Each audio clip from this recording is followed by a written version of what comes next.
Salam Kamir, kekaguman ilahi mengarah pada iman dan rahmat. Saudara-saudari yang terkasih, hari ini, malam ini, jangan ngiri pada saya. Saya menginap di Hotel Kempinski.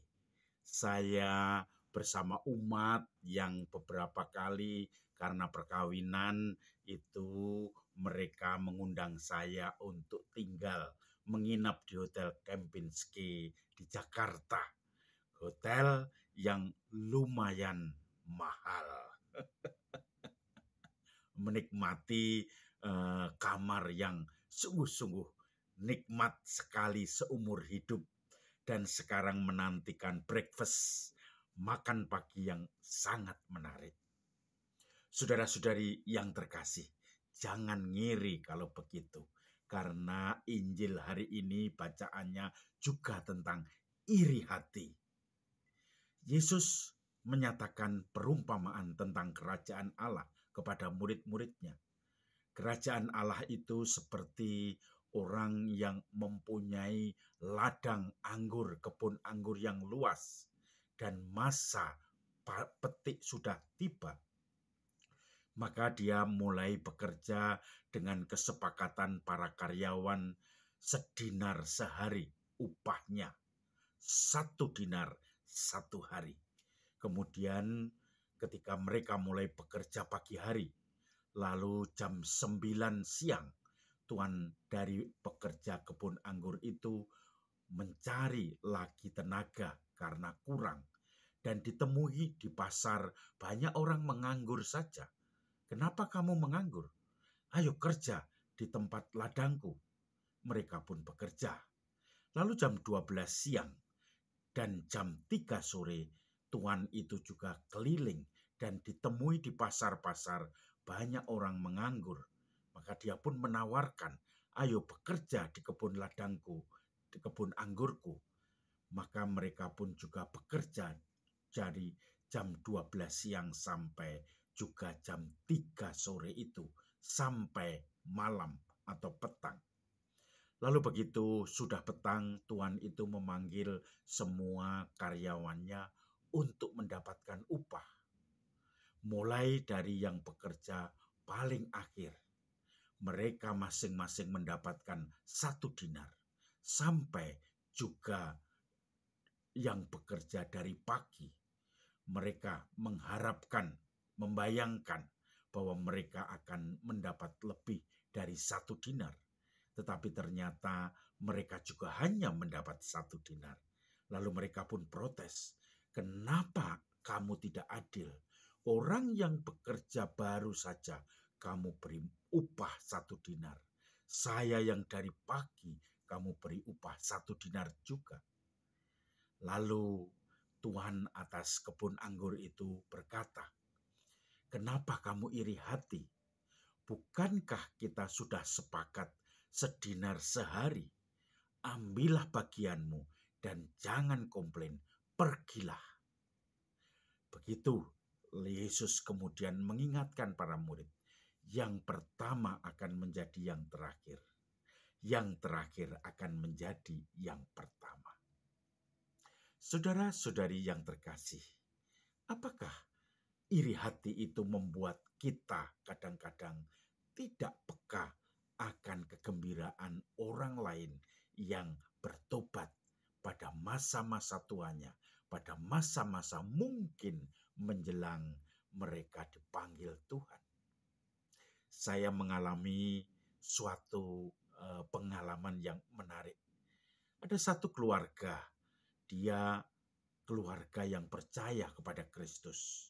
Kemudian ada satu anggota keluarga itu tidak percaya sampai akhir. Dan menjelang kematiannya atau mungkin dirawat di rumah sakit dengan sakit yang sudah komplikasi, penyakit yang berat. Lalu orang itu minta untuk dibaptis. Dan kemudian dibaptislah darurat tanpa persiapan. Dan kemudian dalam waktu 1 minggu 2 minggu dari peristiwa baptis itu, akhirnya Tuhan memanggilnya. Orang-orang mengatakan dia baru dibaptis ketika sudah mau meninggal. Ada yang mengatakan dia itu hanya ikut-ikutan. Nah, apakah orang itu menjadi orang yang iri? Orang karena belas kasih Tuhan.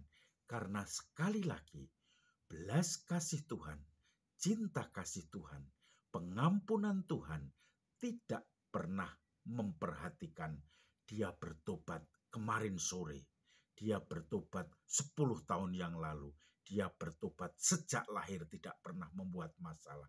Semuanya sama, mempunyai hak sedinar sehari, mempunyai hak kerajaan Allah. Kalau sudah mempunyai hak dan diangkat sebagai ahli waris, maka semua akan mendapat bagian surgawi, mendapatkan bagian dari yang telah dijanjikan oleh Yesus sendiri. Yesus mengatakan, "Aku memberi tempat, mempersiapkan tempat untukmu. Aku pergi untuk mempersiapkan itu semua. Kalau tidak ada tempat, aku pasti memberitahu kamu. Tetapi banyak tempat di sana, asal kamu sungguh-sungguh percaya." Saudara-saudari yang terkasih, ketika saudara kita mulai melihat terbuka, disclosure, melihat bahwa pencerahan Tuhan akhirnya mengubah haluan hidupnya, arah hidupnya, maka kita bukan iri, tetapi ikut bahagia, ikut kegembira. Ketika orang lain gembira, kita ikut gembira. Maka sebetulnya saya punya moto ketika ditanya waktu tahbisan, "Kenapa kamu ingin tahbisan menjadi imam?" Karena saya ingin membuat orang lain gembira. Kegembiraan saya adalah ketika orang lain itu gembira, maka saya tidak peduli orang itu mau berbuat baik ketika aktif bekerja karena takut karirnya terganggu sebagai orang Katolik, maka dia kemudian setelah pensiun baru mulai percaya, mulai mendalami, dan mulai dibaptis. Tidak peduli, yang jelas dia orang yang sungguh percaya, gembira, los, dan saya pun juga ikut gembira. Maka saudara-saudari yang terkasih, ketika orang yang sungguh-sungguh komplain, orang itu hanya begini, orang itu hanya begitu, saya tidak mendengarkan. Tetapi yang saya dengarkan adalah orang yang bergembira. Satu domba yang tersesat dan hilang ditemukan, maka dia dibopong dan dibawa kembali ke kawanannya. Dan disitulah kegembiraan orang-orang sebagaimana kerajaan Allah yang diumpamakan oleh Yesus pada hari ini. Salam Kamir, kekaguman ilahi mengarah pada iman dan rahmat.